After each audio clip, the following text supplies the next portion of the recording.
One of our favorite sponsors is back with us, Sunset Lake CBD. Yeah. If you're looking for CBD that actually does what CBD is supposed to do, look no further than our friends over at Sunset Lake. Let me break it down. Break it down, Mel. They're sustainably farmed, meaning they avoid pesticides and use sustainable farming practices to preserve the land for future generations. 1.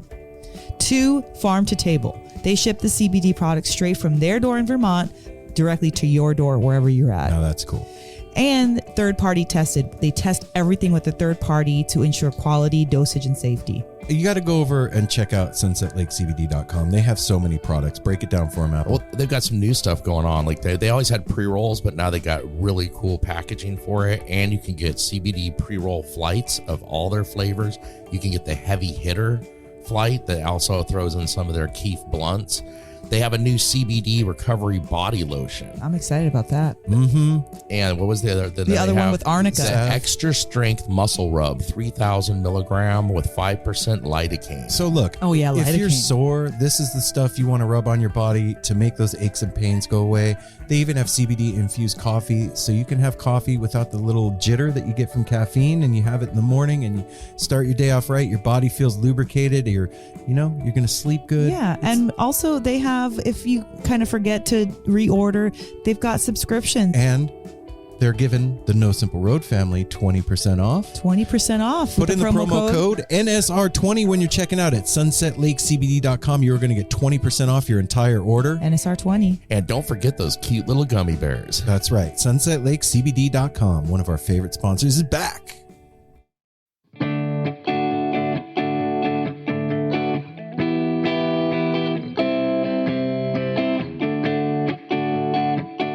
You know, it's the unofficial beginning of summer, and every week we get on here and we do commercials for you guys, and we tell you about our wonderful sponsors, and probably some of you listen to it and maybe some of you don't, and that's cool. I get it. I listen to podcasts too. Like, ads happen and then you just let it happen and go by your head. But we work really hard at No Simple Road to bring on sponsors that we think you would dig and that will bring something cool into your life. And one of those is Fire on the Mountain.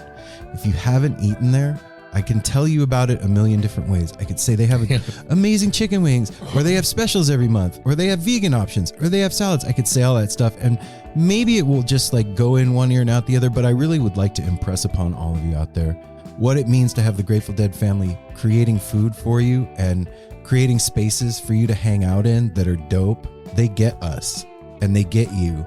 And this place is fucking rad. I don't know how else to say it. I'm trying to say it as plainly as possible here. Like Oh, you said, I think- they make you feel at home. Absolutely. Those places. And I think one thing I was just going to point out yesterday, they did a post that this speaks towards the family, what they're doing. OG customer getting the same order for almost 20 years now. And there's a picture of him smiling at his order like it's the best thing on earth. Yeah. And, rarely do I get DMs from people that holy shit, I went to eat here or there and it was awesome. And I get them from people that have gone to Fire on the Mountain because of the commercials in the show. So here's the deal. Fire on the Mountain is one of our sponsors. We love them, and we took them on because we know that what they're doing is righteous. So go check out Fire on the Mountain. They got 3 locations in Portland, 2 locations in Denver. They have a rad online store where you can get sauces and a bunch of their swag. You can go to portlandwings.com. And make sure to follow them on social media at FOTMPDX and FOTM Denver, because Fire on the Mountain's fucking dope, and we want you to experience dopeness. Go check it out. Well, hello, everybody. Thank Hi, you Apple. for tuning in here. I'm tuned. And we're going to talk to you about another one of our fine sponsors, which has been with us since the beginning and us with them. Shop Tour Bus. Shop Tour Bus always has a lot going on, and this is no exception right now. They are preparing for lots of things. First off, it is down to the wire on ordering those Father's Day gifts. Yeah.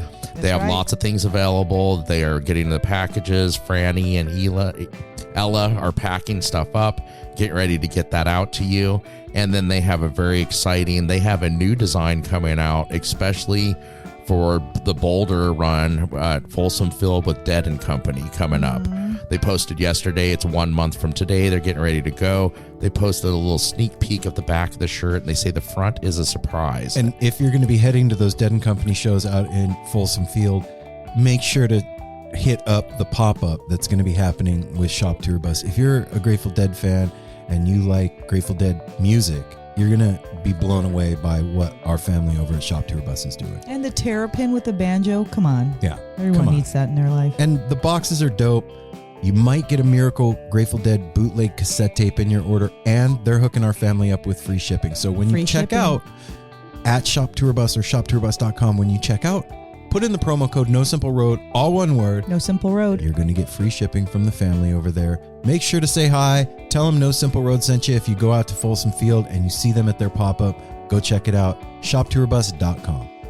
Cool ideas are always cool. It's great when you're sitting on the couch or you're out with your friends and you have a dope idea and you're like, you know what would be cool if this, that, or the other thing was a thing, and then you make that a thing. And then what's even cooler is when you get to describe these cool ass things in like a few words. Yeah. Like where live music fans share helpful insider venue reviews and information based on their own experiences. See, you don't even know what we're talking about, but you were like, that sounds cool. Well, what we're talking about is Venue Llama. A couple of heads that we know cooked up this idea. They were like, you know what? When we go to venues, we would like to know what the hell's going on. Like, where's a good place to go eat? How's security? Where's the best seats in the house? What's the bathroom sitch like? Like, am I peeing in a trough or is there stalls? Yeah, you'll even see things like the good places to eat around these venues and what's happening in the area. So this is a place where pro showgoers can quickly review venues and exchange seriously helpful venue intel with one another. Head over to venuellama.com today to sign up for your free Llama account and start reviewing venues today. Review venues in the Llama base, upload photos in the Llama gallery, and add your favorite scene-friendly businesses, websites, or podcasts to the Friends page. All Llamas registered by July 4th are eligible to win free tickets and Venue Llama gear. Go to venuellama.com and follow them on Instagram at Venue Llama. That's VENUELLAMA. Ideas are cool. This idea is extra cool. Venue Llama.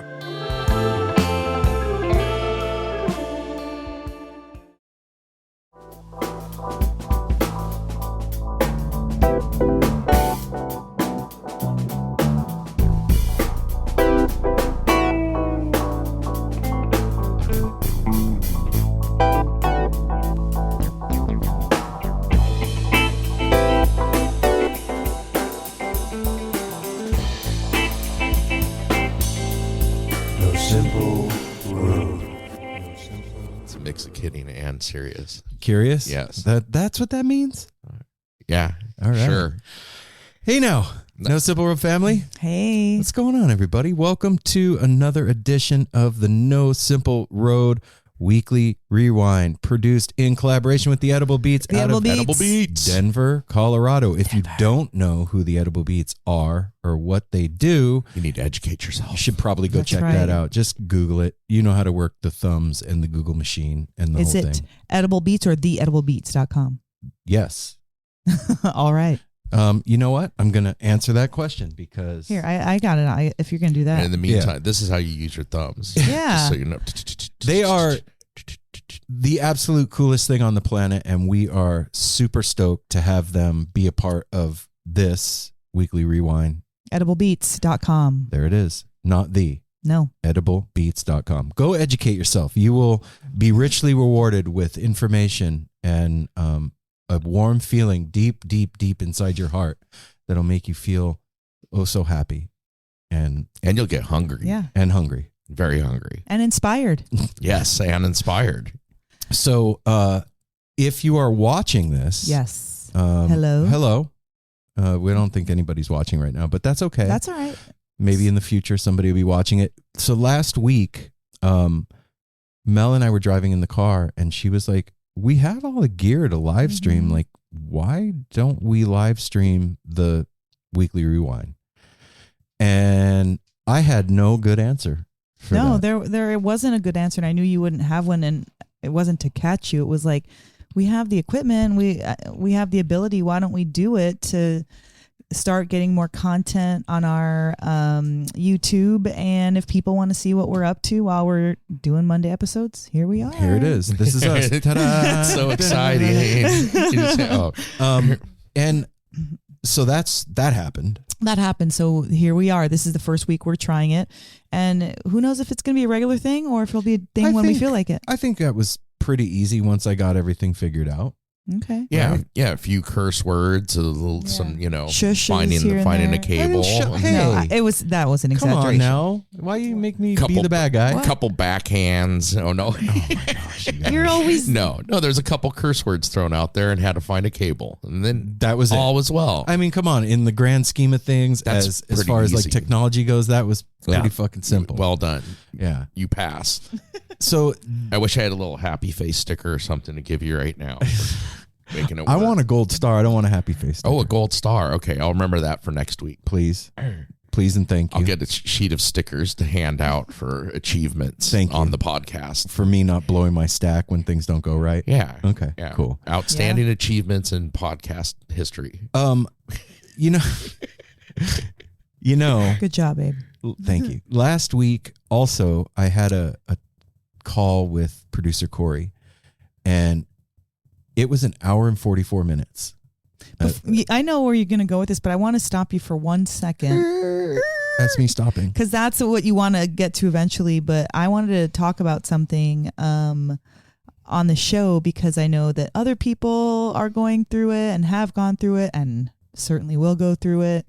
And last week, I lost a friend at work. It was really sad, of course, but there was a lot of circumstances that led it to be more than just sad because somebody passed away. It was just, it wasn't anybody's like wish for this sweetheart of a person, and then a friend of our No Simple Road family, they lost their mom, and that is a painful, harsh, really, I don't even know. Deep thing. Deep thing, yeah. Exactly. And as I was like kind of reflecting on my relationship with my friend and hearing the news about our friend and his mom, and then it just got me thinking back about the two men that I lost in my life. In 2019 was my father-in-law, and then 2020 was my uncle, and they were both father figures to me. And it just got me thinking of like how messy death can be, in the sense that like everybody just wants to like fall asleep and then, oh, I just never woke up. And then here's my casket at the funeral and everybody like lives on. No, there's like so many different things that happen. Death can be super messy, quite literally, like, people's things that have to be recovered and collected and taken care of. And, maybe like closing out tabs or stories or shutting, like there's so many things, and a lot of people don't like to talk about death because it's not fun, but then we all hold it inside. That's it. Because we're not talking about it because it's hard to talk about. And then those thoughts and those feelings are still inside of us, and there's no outlet if we're not expressing it verbally, Mm-hmm. And so I wanted to express it myself so that I'm not keeping it in, and also share, my story because, even though my friend passed away, the people and how many people came to support him in those end days, and just to literally sit and share space with him. He wasn't able to, he was on a ventilator and stuff. But like the people that just came to share and support, and the nurses even made a comment to one of my friends, like, this is very unusual. There's a lot of people that don't get this much visitors and so much love and so much care. And that was a testimony to his spirit and his sweetness. And I went a day.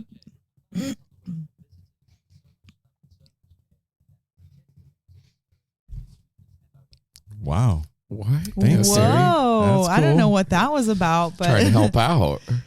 no, I think I got this. I don't need Yeah. You didn't need I didn't need You extra didn't need help. that help from him. That's No, I when they didn't. chime in.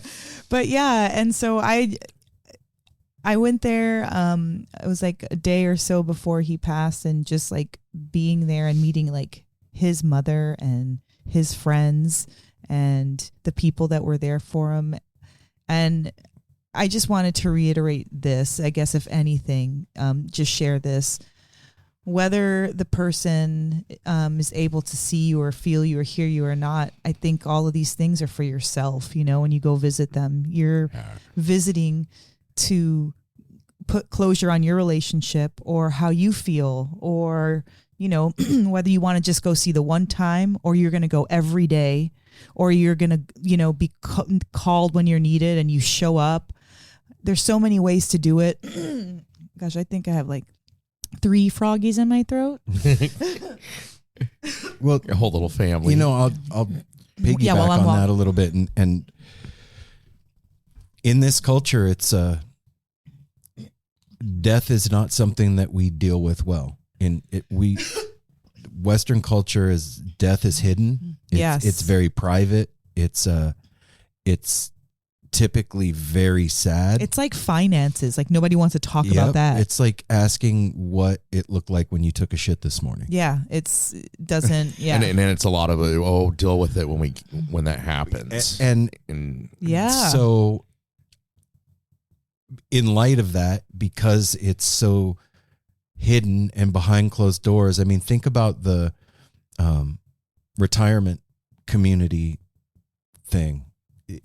We lock away those that are, well, I you mean, know what I mean? that's To have them somewhere where it's not out in the open. If you go to other countries like in India, well, if you're a single person, you don't have any children, like it's not always a locking away of sorts. It's, you know, sometimes people legitimately don't have others. well, yeah, but I'm just saying, like in other countries, like in India, there's literally bodies floating in the river, like, or in the street. You see pyres.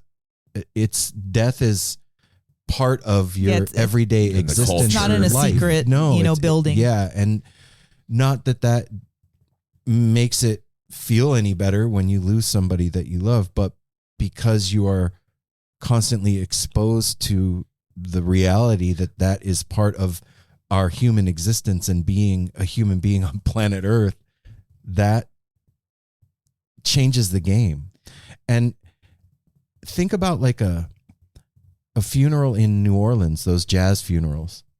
Yeah, with the whole procession going down the street and a band. And, It's when I lost my dad a couple of years ago, it really forced me to take a look at that and how I see it and view it. And it was different.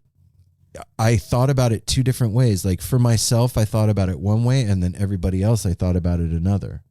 Do you know what I mean by that? Well, yeah, because I mean, the same way you think about yourself one way, and then you think about everybody else in another way. Well, there's always a separation. My is my idea thought. of it was different.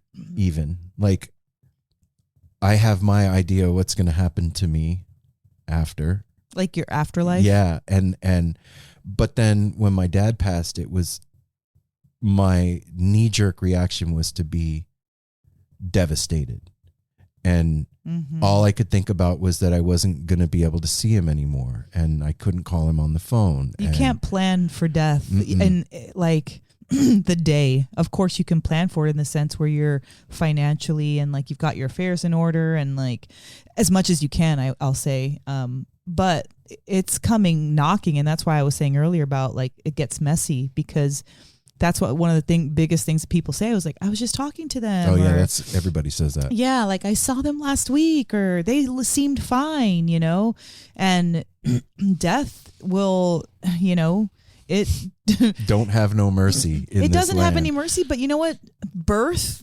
Could we say that about birth? Birth doesn't have any mercy, because that's part of our lives. You know what I mean? Like both of those things, and what you were saying about the cultures and being exposed to it. If you're always seeing something and you're forced to deal with it openly as a culture, not just like as a person or as a family, but as a culture, you're dealing with it, then there's going to be a lot more comfort, because it's like, I didn't just lose my aunt. We lost a community member. Do you know what I mean by that? Like everybody's included in this death. It's not like just my family, your family, their family. This person passes on, and like you said, they're in a pyre or floating down, the Ganges, or whatever method in someone's house, being put with flowers and in ball. You know what I mean? Like there's so many different ways it takes place. Yeah, and the understanding of like what it means is what's missing with us. I think it's because for us, like I said, it's the knee-jerk reaction of like, I won't be able to call them, I won't be able to see them, I can't hear their voice, and that's all real stuff that's part of the grieving process when you lose somebody that you love. But like on the flip side of that, after having experience with psychedelics, there's a freedom in that. Death is a release from the suffering of being alive on planet Earth, of the human existence.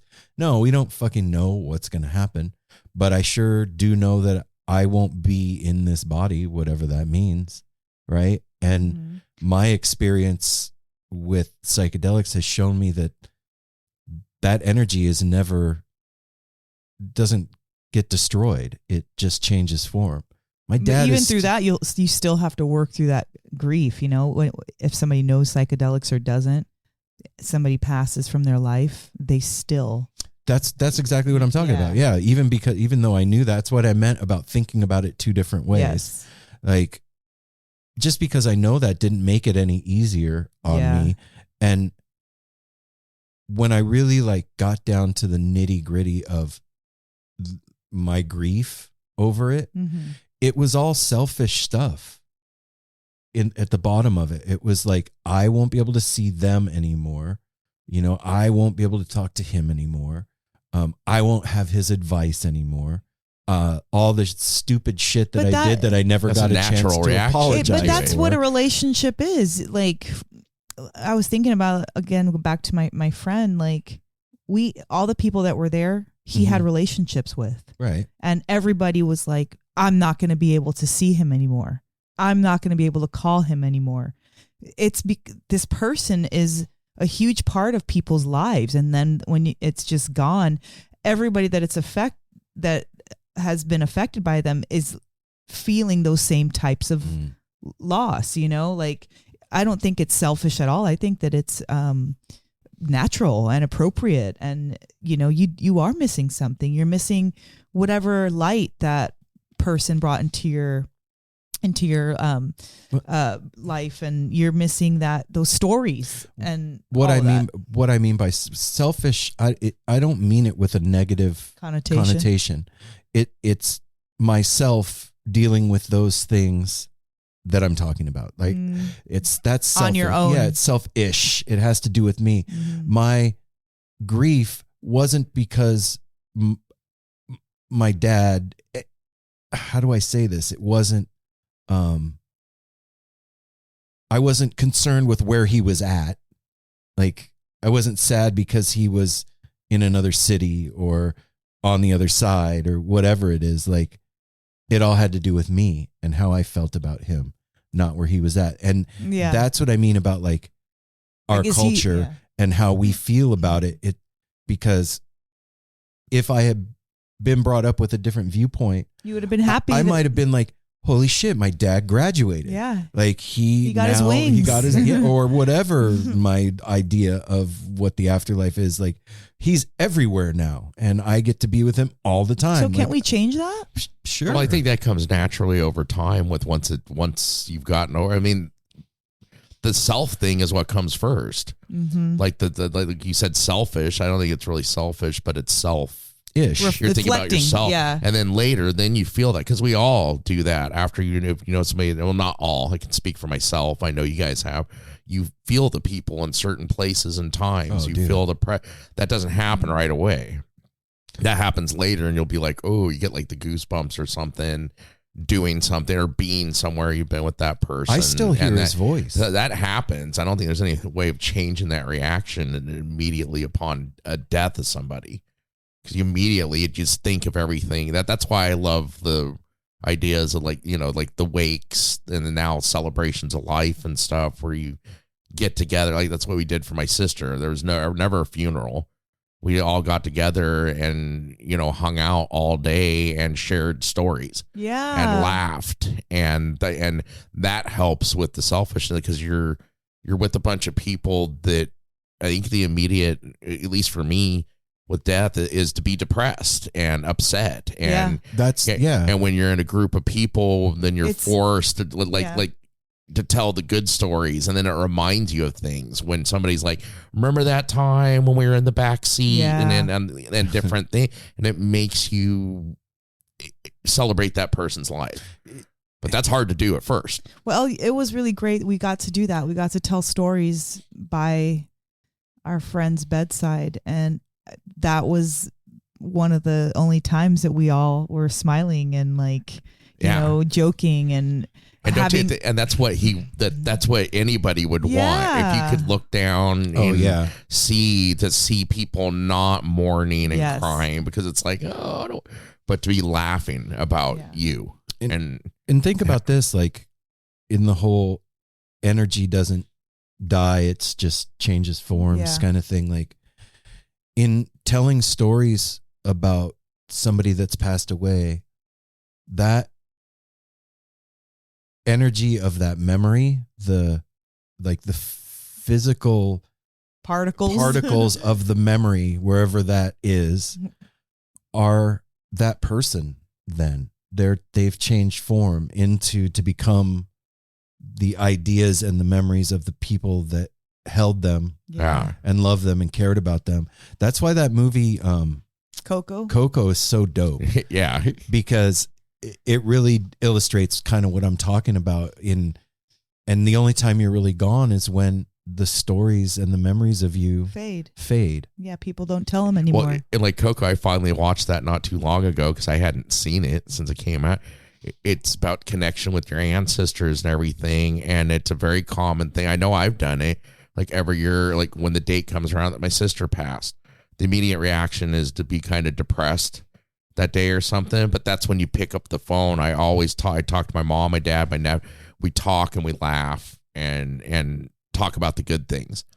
There's no way of getting over that little bit of sadness and everything. No, that's for part me. Of the but it's like important to keep that connection, and that's what keeps them alive. Those memories, that electricity that goes through our brains when we're thinking, because we're electricity. That power goes somewhere. Mm-hmm. And it really is indeed a process, because when someone passes, then you think about other people who've passed, and then it forces you to kind of think about yourself passing, and do I have my affairs in orders? Would like all of that kind of stuff starts to, he was, I think, my age or a few years older than me, so that makes you realize like no age is safe. That doesn't mean anything. Oh, you're 40 something.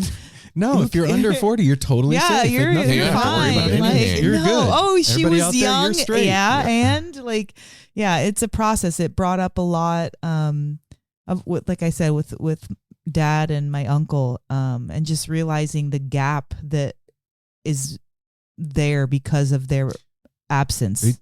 I learned something from you about that, though, of like when my dad passed, I was really missing him, and you were like, why don't you talk to him? Yeah. I absolutely at first I felt like, yeah, whatever. Well, you did give me like a snide little remark. He's not even here. I miss calling him, Mel. I was like, I know you miss calling him. I know what you meant. But and I know you know what I mean. And I like truly seek it out, because if you're talking about the memory thing, right? They exist in particles and memories, and we're not saying this is true or not, but no, we know for sure. Yeah, this is definitive. But if we're seeking them and asking for their guidance and their voice, like it comes to you in different ways. Like for me, like that comes in memories, and it comes in like phrases that those people used to say. And those would be like the answer, and or like the I know you know what I mean by me saying this. Do you know what I'm saying?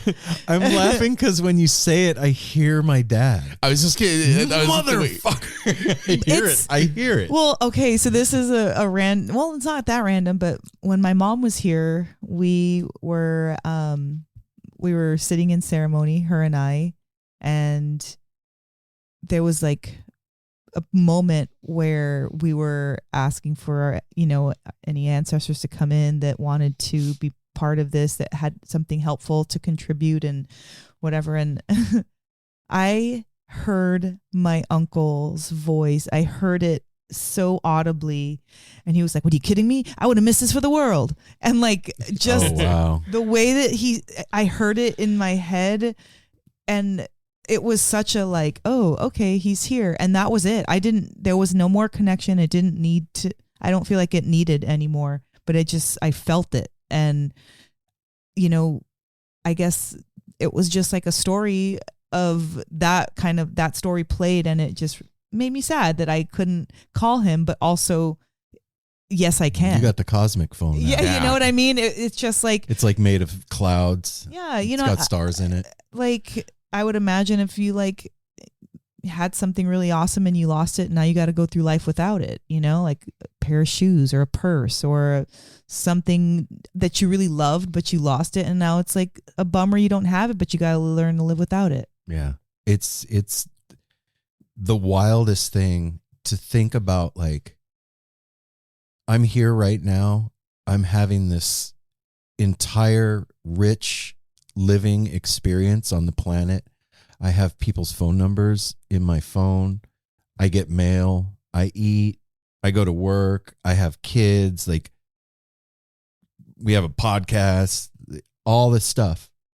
The thought that I can just be gone, and that you're just like deleted from the matrix. Yeah, deleted from life. And everything is going to keep going. Like, the world, you guys are all still going to be here doing your thing. Like, that thought to me, those non-local is thoughts, such a trip. Yeah. Because you're like, okay, this body will be gone, but like, where's your spirit inside that body? It's just like, it like turns into vapor or air. You know what I mean? Like, you want to get even heavier with it. Like, who is the you that's in the body, and where is it? And right now? Yeah. Like, you. Well, I think the only time we do know where it is, it's when it's in our body. Okay. That's the only time it's right here. But when I go to sleep, it might not be there. That's what I was just going to say. Yeah, like, I don't think where do you go when you fall asleep then? Somewhere else. It's like you put your jacket in the coat hook for the night. You're hanging up your ego for the night. Your coat hook is your bed at night. You just like lay your body down, and your spirit's like do. So I'm gonna go on a walkabout. I got things to do. And why is the walkabout like into cloud cuckoo land every night? It's where it likes to be. Dreamland is like, what the hell? I'm riding in a pickle, and now I'm standing on the Great Wall of China. Yeah. And, why is that the thing that happens when we hang it up? I don't know. That's a weird one. Riding on a pickle. Great Wall of China. Anyway, analyze that. Yeah. Thank you for bearing with me, and talking about the death thing. I was going to say, the other thing too that's relevant. That getting older and stuff. Like recently with my dad, it's a tough subject to start broaching, like with your parents as they're getting, or anybody as they're getting older. Like you were just talking about, it made me think about what you were just saying. Like, you have an email. We all do. We all have an email, a phone. We have passwords protecting everything. We have all this. So my dad finally, in like the last 2 years, we both took it more seriously because he just turned 80. And he's healthy. He works out and does stuff, but you're at that age where you're susceptible to a lot more things. And that's what he's like with my stepmother. He's like, I'm worried, if I go first, she doesn't know how hardly work a computer or any of that type of stuff. He handles all that. And he's like, I need help with getting her set of like how to pay bills, how to log into this, how to do that. So he's like creating a thing with all his passwords, all these things. It's so smart. I Look, have man, them. Here's the thing. Because if you don't have that prepared, comes that time, then it's like, oh, shit. And just because he's 80, it should be all of us now. Yeah. No, like we're just you're talking about 22. age. It doesn't matter. It It doesn't matter. And hey, welcome to the No Simple Road Weekly Rewind. We're talking about sad stuff today. It's not sad. That's what I'm trying to take. It's just the life. narrative. It's talking about Yeah, life. like when your kid leaves, it's sad. For college, that's sad. When you have to go in for surgery, that's sad. When there's a lot of sad things. I want to kind of normalize talking about tough things, and I think we have on the show. Oh, yeah. Just normalize talking about tough stuff because I was feeling sad about it. I was feeling really bummed out about it, and it happened right. Another good friend of mine, his birthday was yesterday, and we shared this friend in common, and so did my son Simon. We shared that friend in common, so we were all sad and grieving about it. And I guess this is like the little bit left, the last, like the last need for me to want to speak about it, I guess. Yeah. And maybe not forever, but just like because it's still so fresh. And for our brother in the No Simple Road family that lost his mom, we love you, man. Yeah, Yes. we really do. And believe me, I get how tough it is, and just know that in time it doesn't sting quite as bad. And I'm not gonna say it gets better, but No. No, my friend, Crystal, I can always a talk hole. about that because she's another one who's helped me talk more about death also.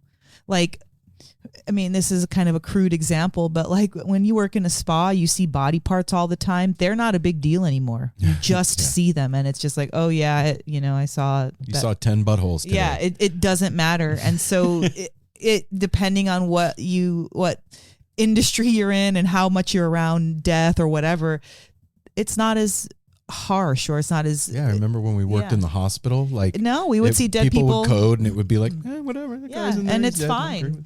You guys want to go to lunch? But Crystal helped me because she's a death doula and kind of made it her business to be with people in their As they last pass. moments of in the midst of their transfer over. And so she was telling me and said, you and Aaron, you should do your death thing with me. It's like she's got this little thing that she does with people, talking about the last parts of their life and what they want to do. And it's a really cool thing. And I think we should do it. I'm down to do it. All right. I mean, that sucks to like finally get to that moment, and then there's you're leaving a million loose ends for the people you love the most to handle when they're feeling the worst.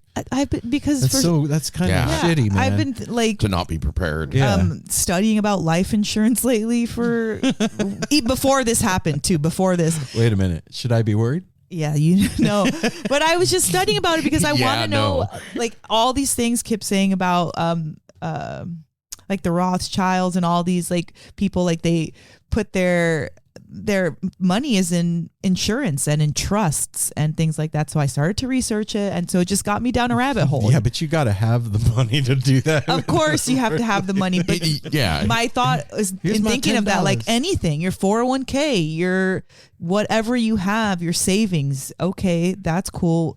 How does it get to that next person that you want it to? Not just automatically. Mm-mm. So your car, your title, all of those things. No, that's a real There's thing. a lot of Just legalities think about like involved. at Christmas time, man, when somebody gives you like a sweater and you either don't like it or it doesn't fit. They've given you a gift that now they've given you a task instead of a gift. Like, I gave you a sweater and now you have an errand to run because it doesn't fit.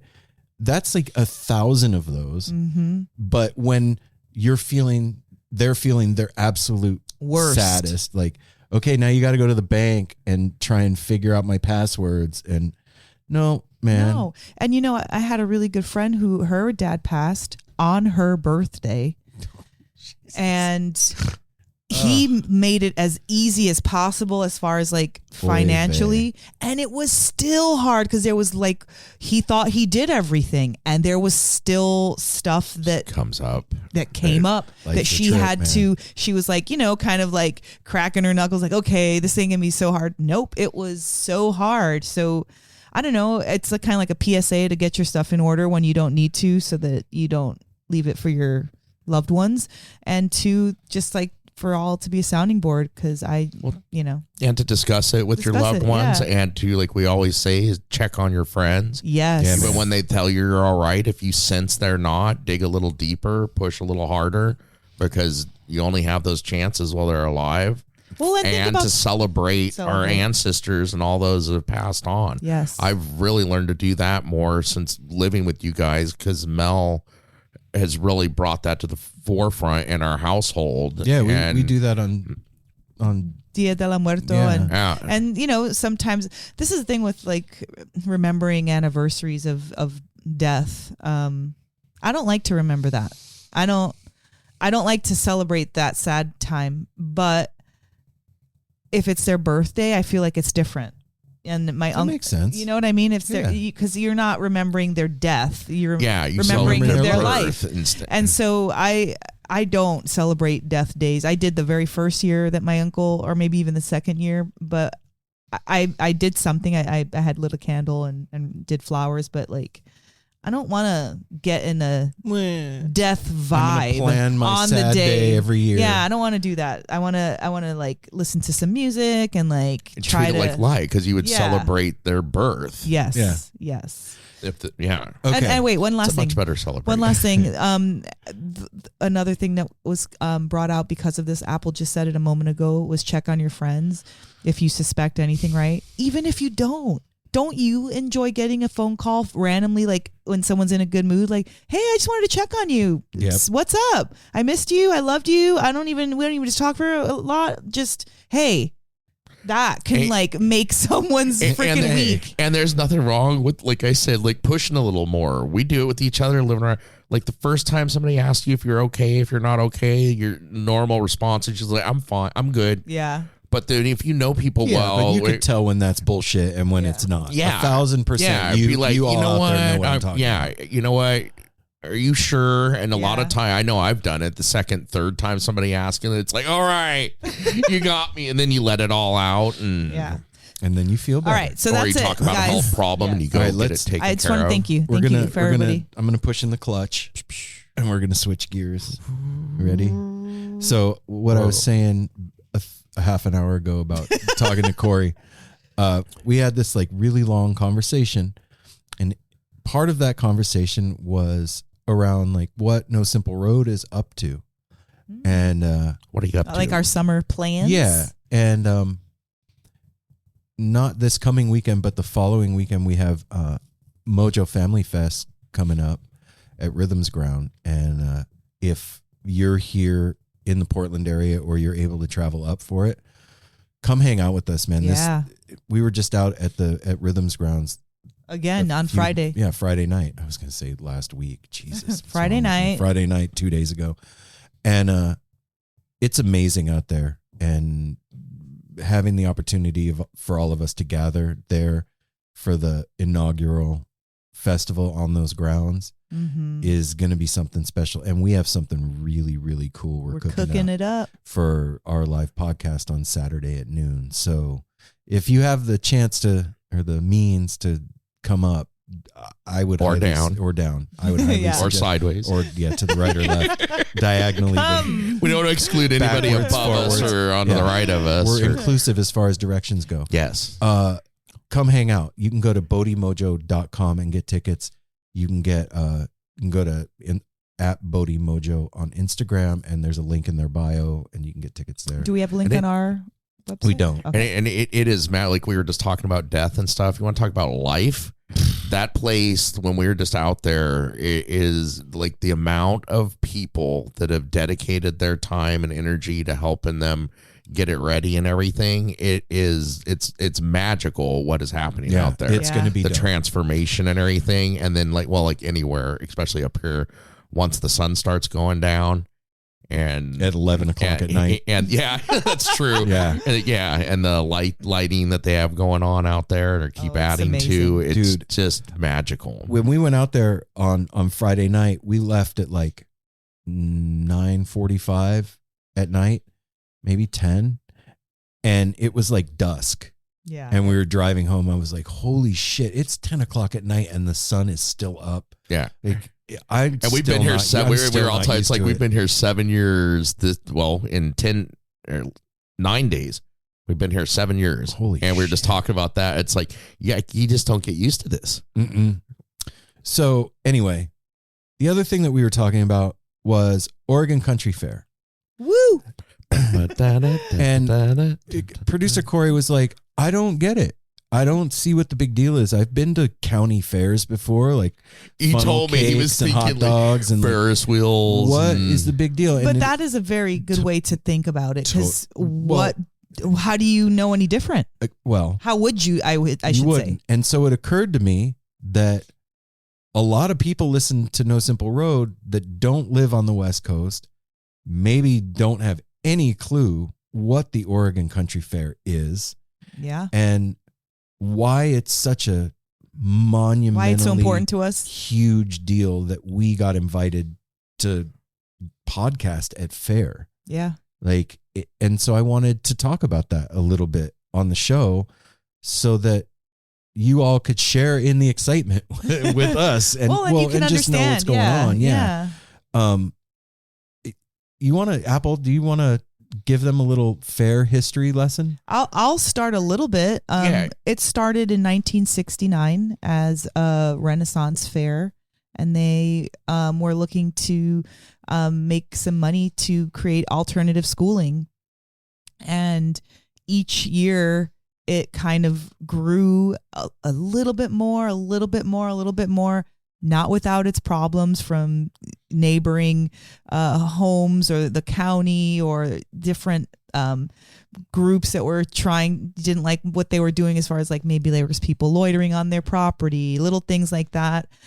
But as each year rolled on, even more like families started to kind of like a snowball effect, more vendors and more people selling food and more people involved in the actual putting together of this fair. And it wasn't just about coming together for fair. It was like creating a counterculture that. Well, it was a gathering place for people that were part of the counterculture. Yeah, that's exactly. Yeah. And like how to do it right, as far as like, growing your own food and being sustainable, all these things that we all do or hear of now, but they were just in its infancy. And if not even in its infancy, wasn't even happening yet. They were creating it, these composting and all that stuff. And recycling. Recycling. Yeah, they started some of the first recycling. They're one of the first Peace Corps operations going on. What I was going to say, put on my readers here for y'all. Right on, Santa. So, first of all, me and Mel, Aaron's gonna be reading it soon. And this is for anybody. Even if you don't live on the West Coast or anything, if you are listening to us, you're most likely into the Grateful Dead and the hippie movement and all kinds of consciousness. Music. There are two books, these are, I've just got to say, Fruit of the 60s, the founding of the Oregon Country Fair by Susie Prozansky. That book starts it off. This goes over the first 10 years of the fair. Yeah. And the second 2 years, I actually did two fairs each year of 70 and 71. But this is such an in-depth history, not just into the beginning of the fair, but the community that sprung up in Eugene. A lot of people from like Haight-Ashbury, Summer of Love, everything was getting pretty tense, like 69, 70 down there. A lot of people came up here, and the programs that were started. Oh my gosh. The recycling, the tree replanting, the just consciousness of everything. The intention that they put the into Saturday everything. food market, stuff that still to this day exists. And then there's a follow-up to it, which we just got in the mail, which we're all going to be reading too, which thank goodness these were suggested to us by the people at the fair, because I knew some about it, but not how in-depth and how amazing this community is that did this. Well, first of all, but the And is doing it second still. book is Brigadoon of the 60s, Revelry and Kerfuffles at the Oregon Country Fair. And it covers the rest after the first 10 years. Susie did an incredible job of documenting something she wasn't even at. To go back and research everything that was maybe not as well documented as it could have been, but getting like accounts from talking to people and like whatever she had, I don't know how she did it. No, it's fascinating. Me and Mel were talking about it. I can't wait till you start reading it. I'm almost done, so I can pass it on. But we found out, like, back then, this was like, don't trust the man. So every year at the beginning, like, they burned and got rid of the names of guests, of people that were on the board. The first year, I think it was, they did a map. They burned the map. Yeah. Because they didn't want that getting in the hands of the authorities. They would know what's going on at the fair. So it's a very interesting history of not just the fair, but the world at that time and what was going on. The account of the spirit of these can-do people. There was no this way. Is the spirit. This is a huge part of this is the counterculture of the late 60s, early 70s, the hippies that were heeding the call of going back to the land. Yeah, back to the land. And trying to show that there was a different way of life possible other than the nuclear family and what was being presented by mainstream culture.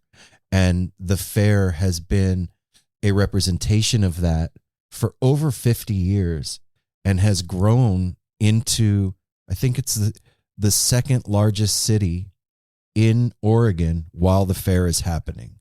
Yeah. That's how big it is now. And every year they have amazing musicians play. The Grateful Dead have played Oregon Country Fair back in the day.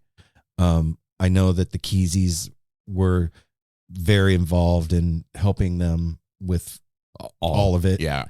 And this is born of this family doing their thing and showing that they can create something magical and different and sustainable. And being an Oregonian now and not having been to fair, when you tell another person that's been, that, like, when we tell anybody we haven't been, the reaction from them is unilaterally, like, eyes get like utter shock. Huge. We had one recently. A guy started holding his head. He was like, oh my God. Oh my gosh. Oh, you guys are going to have so much fun. Oh my gosh. Yeah. If you're interested, just like, I would urge you to go online and just Google it. They have a great website.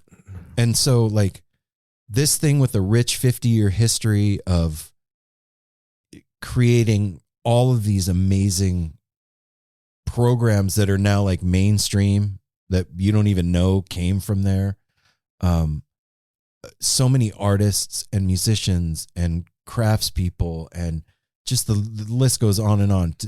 For that thing to invite us to come do what we do there is a huge deal. Well, and to capture the history too. Like, yes, inviting us there, but like, what a cool, honorable thing it is for us to go there and document that in our way for them there. Yeah. Well, and I think one of the most important things that people understand too about this is there's so many crafters, food vendors, everything like that. And one rule that still stands today: everything is like homemade. Everything has to be made by hand. There's no tables with manufactured goods or like garage sale booths going on. This is highlighting the community's ability of craftsmanship, of growing food. All the food is from farms all around. Everything is sourced by the person who brings it in. You can't just go buy, a bunch of stuff in a box from China and go sell your wares there. This is truly highlighting the people and their crafts. Yeah. And for over 50 years, there has been psychedelic infusing on that land. And I hear story after story of like the magic at fair. Well, Family Mystic is one of the stories. They, Marcelo and Love met each other, and they now are Family Mystic. Yeah. Jack from Bodhi Mojo was like, you know, like in life, there's like weird synchronicity and like coincidences happen every once in a while. He's like, at fair, it was literally every second. Like if I thought it happened, or if I thought I needed something, somebody handed it to me. We've heard that from a lot. It's like, oh, I wish I had a nice cold lemonade, and all of a sudden somebody's like, lemonade, and hands it to you. Like, whoa. And to be able to like be invited to this thing, and having never been, I'm excited to share with all of you guys out there, and also with them at fair, what our experience is first time. Yeah. You know what I mean? Because we're going to have a very unique viewpoint. Yeah, because there's no like jaded history. We don't have beef. Yeah, we don't have any idea of any of it. Just the books. Yeah, we're going. I told Mel or Apple today. I was like, not setting any expectations. I don't have any expectation for it. I have like I don't even know how to properly think about going, because I don't know what it's going to be. We just go in there like infants ready to have fun. Yeah. I know I'm going to put up a tent. That's about it. And I'm going to do 3 50-minute podcasts. Yeah. And beyond that, like, and these grounds, how big are the grounds? I'm not exactly sure. It's like 400 something acres or something like that. 430. Huge. It's gigantic. Yeah, it's not like some little. No, I think attendance now it reaches over 50,000 people. Wow. Or so. Yeah. So that's what Oregon Country Fair is. Yeah, when you hear Oregon Country Fair, we're not talking about like a Ferris wheel and funnel with like cake. gyros and like skee ball. That's not. So just to like. Well, maybe they do have gyros. I don't know. I don't know why I said possible. that. It is possible. Give you just a little bit of an idea like how dope this is. Back when I was on tour in '90, I was at a show at Shoreline. And it was the last West Coast show before the East Coast run started like 2 weeks later. It was like sometime in July. And it was after the show, we were all in the lot and we were getting on our bus to get everything ready to take off to go back east to Maryland. And there was a big group of like older heads outside the bus getting their stuff together. And we were all talking. And I was like, yeah, you guys headed out to the shows in Landover. And I'll never forget this, like, Earth Mama, kindest, shining, smiling eyes and, like, the patchwork skirt and a tie-dye with, like, hair wraps in her hair. And she was like, no, sweetheart, we're going to Oregon Country Fair. And I was like, what's Oregon Country Fair? And she did what everybody's done to us. She's like, oh my God, you don't know what fair is? And I was like, no, I've never heard of it. And she was like, well, if it gives you any indication how cool it is, we're leaving Dead Tour to go do Oregon Country Fair. There it is. I'd say that's a great way to put it. You're like, oh. And I was like, oh, I'll make it up there someday. She's like, you need to put this on your bucket list of things to do before you leave the earth. Wow. This is something you're never going to forget. And I blew it off and forgot about Oregon Country Fair. And when we moved up here, one of the first things that happened to us is we got invited to fair by somebody. Or at least we got, told about it. Yeah. And that memory came back and I was like, holy shit, full circle. And right while you were telling that story, it reminds me of Audrey because we were looking through her and Jason's photo album of a fair and she had a patchwork quilt that she had made. Patchwork skirt. Yeah. So maybe she has a patchwork quilt too, but yeah, I mean her skirt. That was the jam back then. This is something that we've heard from everybody. Like when you go, your main priority in life is to return every year after that. Wow. Yeah. And there's 4 or 5 generations deep of people that are running the booths out there that have passed it on. and kids have grown up there and are continuing to do this. So, But I was just going to say, go the OregonCountryFair.org is their website where you can go check this out, and at Oregon Country Fair on Instagram with lots of cool pictures, all kinds of things. There's just, even if you're, like I said, you're Just not able to mildly make interested. it is a great, it's just one of the greatest things I've ever seen as far as like bringing community together to all work towards one thing and to make it happen. let's be honest, this is like, they could call this the heady fair.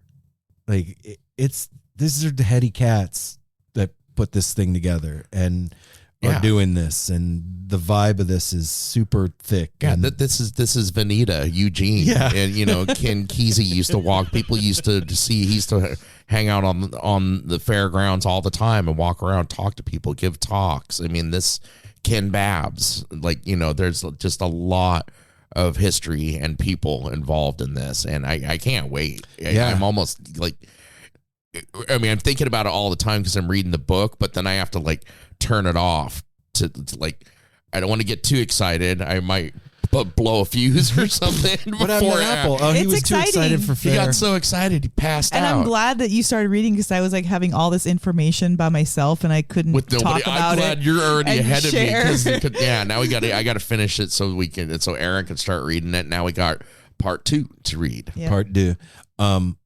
So yeah, when you hear us talking about it and we're all stoked and like giddy, that Now you at now least you have know a why. heads up. Yeah. And Yeah. if that too, man, if you're up here or you're able to come, because you can come to fair during the day. Well, see, you didn't say anything about that. That's a whole different. That's a whole, yeah. There's day fair and there's night fair. At I think it's like 7:00. The general public gets A sweep. There's a sweep that happens. Everybody has to leave fair, except for the people that are like performing or working. The vendors. And- yeah. Which this is so huge. There's thousands of people on all together. There's thousands of people there that are on all these different crews. That's how big this is and how much needs to be handled. And then those people get to hang out and party, have fun, and everything at night. Yeah, that's the revelry at Yeah. night. So everybody, Commune. you can come for day fair and Yeah. hang out, and there's campgrounds all around there where you can camp and then come back the next day. And because I doubt you could possibly see the whole thing in one day. I just saw that. What? No way. The gorge is around. Oh, wow. The gorge is around 500 acres for scale. Wow. Whoa. Okay. Thank you. Yeah. Who is that? Cinnamon? All right. Right on. It's, yeah. I don't think you could walk it in a day and see like all the, there's hundreds and hundreds of booths and I don't know what the fuck I'm talking about. Yeah. at all. We don't He know. really does. Until we get there and see I'm this. winging it right now. So That's the best kind of thing too. Like we know something, but when you go somewhere or like you're like, oh my gosh, you should totally go to this place in Mexico. When you get there, you don't know how cool it is until you land and you get to that place and you're like, oh my gosh, right? Like you have to. So it's kind of what fair is doing, is building this like excitement in us and like this like titillation, for the summer. And of course, living up here for 7 years now, we've been hearing for 7 years. It's this Every buildup. time somebody asks about it, the reaction from people that have been, it's just like, whoa, okay. Right now, it's like we're going on a roller coaster. It's like tink, Yep. tink, tink, tink, tink, And- working our way up to the top of the roller coaster. And just to be full disclosure, we wanted to go every year that we've been here. Yes. Except it was either Northwest String Summit was happening at the exact same time or Fish at the Gorge was happening at the exact same time. So Yeah, there was always kind of conflicts of other. Northwest String Summit wasn't the exact same time. It was like the close. week Yeah. after Yeah. or so. Yeah. It There wasn't the same. It wasn't. we always had a lot going on. Yep. And so we just hadn't been able to go. And Things work out the I way they're And supposed to. 7 years ago we weren't invited no, the way that we were. no, we weren't invited. Yeah. Period. There we go. And I would be remiss if I didn't thank Dan Cohen from Peak Experience Thank you, for Dan. sticking his thank neck out for you. us, for actually like reaching out to me through Facebook and being like, Aaron, why isn't No Simple Road at the Oregon Country Fair? And I was like, I don't know. Why? We didn't even know we could be or couldn't be. Can we do that? And he was like, I'm going to facilitate this for you guys. I want to see this happen. And it is because of his introduction to spoken word. Oh. If you do know about fair, we are going to be part of the spoken word camp and performing on the stage in the rabbit hole. So for those of you that know what that means, now you know where we're going to be. Come join us. Yeah, come hang out with us. And I'm super excited to be part of that crew and that family and find out what it means. Yeah. And if you know what that is and you've already been there, you know a lot more than we do at this point. But all I know is you can't wait to experience this. Yeah. I feel the same way about this I would about like going and seeing the dead for the first time again.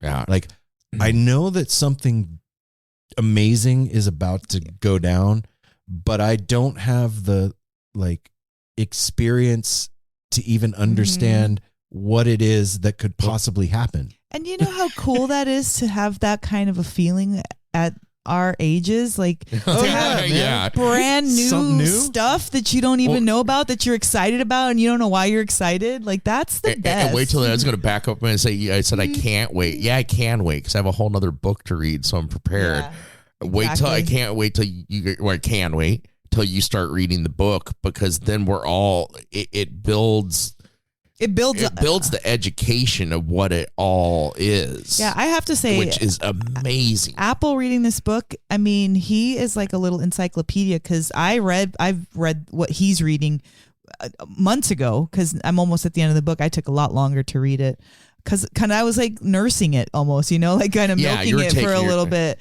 But it's so nice that you have all these facts that are fresh in your head, because it's sparking my memory, and like we're getting the full story now, because whatever you don't mention, I kind of remember. And we're like we do on here. We come from everything at three different perspectives. We're very much alike in ways, but we have three different minds, and we're going to see things. And I love. This caught my attention so quickly. I started reading it Wednesday, I think, and I'll be done by tonight or tomorrow. So the lady from Fair, like we had like a small phone interview before we were accepted to go, and Laura from Fair, she was like, "I want you to buy these books." Thank you, Laura. Yeah, thank you, Laura. I want you to buy these books before you guys come, and you need to read them both, because you need to understand what you're a part of. And that's a trip. Yeah. That by itself is a trip. That's so great to be a part of something that requires knowledge. Yeah. You can't just show up and sign up. You could. Well, not this way. No. Not this way. No, not with this As group, a patron, sure. Give me your $20 and we'll take it and have a nice day for, a few hours. But this is different. This is like, no, you're coming as an invited guest to be part of this, and here is what you're being invited and participating in. I can't thank you enough, Laura, because I would have been embarrassed probably several times. Mispronouncing we would stuff. And just not knowing when somebody's name is mentioned, or we have the opportunity to meet somebody that was involved since the beginning. Yep. It's our due diligence. Like, where are you from? Or something. Yeah. It's like, this is the person that, to thank you for. This guy started the recycling crew, bro. This is a valuable education on what we're going to do. Yeah. So, that's getting ready to go down. And then we have a couple of other little things in the work. I won't spill the beans yet, but just keep your fingers crossed for us. Okay. I'll just say that. Okay. How about that? How about that? All right. Well, that was it, I think. What do you guys think? Yeah. I mean, unless you have something else you want to add. No. I think this is a good, we went the spectrum from talking about life and death and everything. To fair. To fair, to celebration. Everything should be a celebration, including death. Look, while we're here, let's still celebrate, because we cannot do it with the people that we want to when they're gone. Right. And celebrate those that are gone, because I know that's what I'd want. I think that's what most people want, is to be celebrated in life and remembered for all the good things. What up, PJ? Hey, you know what? We just did a successful 1 hour live stream of the No Simple Road Weekly Rewind. And hey, and no issues. Pretty damn cool. Yeah. You are very welcome, Cinnamon. They said live. Full color NSR wow. experience. Dope. Yeah, sorry, my eyes. I don't have my readers. You know what? If you dig No Simple Road, go over to patreon.com/No Simple Road and become part of the No Simple Road community. No Simple Road. That's right. There's a whole community that's hanging out together behind the scenes, listening to stuff that you can't hear. That's right. That's true. That is true, on Patreon. And the only way to do that is to go over there and sign up on Patreon. And then if you could leave us a review on like Apple Podcasts and that stuff, that'd be cool. Did you look? And we're not doing that right now. We're not going to do the whole thing. No? And all the other stuff. Go to the website, www.nosimpleroad.com, and go check out the Edible Beats because they're amazing and they're our partner in crime. They are the reason why we are bringing you these extra Monday episodes. And we are going to be doing these on Sundays. So here we are. You could schedule it in. What do you think? When speaking of Edible Beats, it's dinner time. It is dinner time. All right, everybody. Until what day is this? Monday? Oh my gosh, Sunday? Dan, I love you so much. Well, they're seeing this on Sunday, but this is going to be shout out, Dan. It'll be out Monday. On Monday. Yeah. So it's Sunday, Monday. We will be back on Transition Friday. Period. All right. With another Yes, episode. we will. And until then, I would like you to do me a favor. Take care of each other. That's right. Smile at a stranger. Safety third. Hydrate and get your car washed. Because I washed my car today. I live in Portland, man. Like, let's be honest. I wash my car like twice a year. It feels great. My car is happier. It rode better afterward. It's a whole thing. So It trust is. me. It is. Clean your car. I love you guys. We'll see you next week. Peace.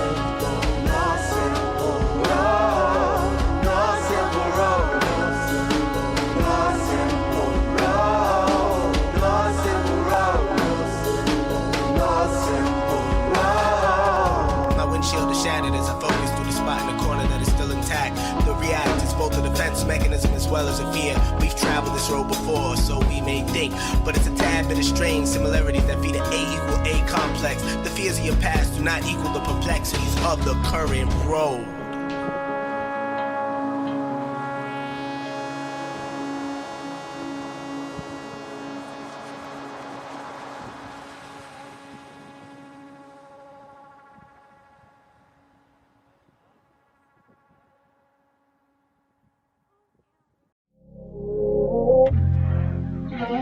This is the story of Whitney Houston. This is the story of Kurt Cobain. Of George Michael, of Otis Redding, of Amy Winehouse, of Michael Hutchence, Bob Marley. This is the story of Prince. It's a new podcast series about how they died, why they died, and why we're still talking about them so long after.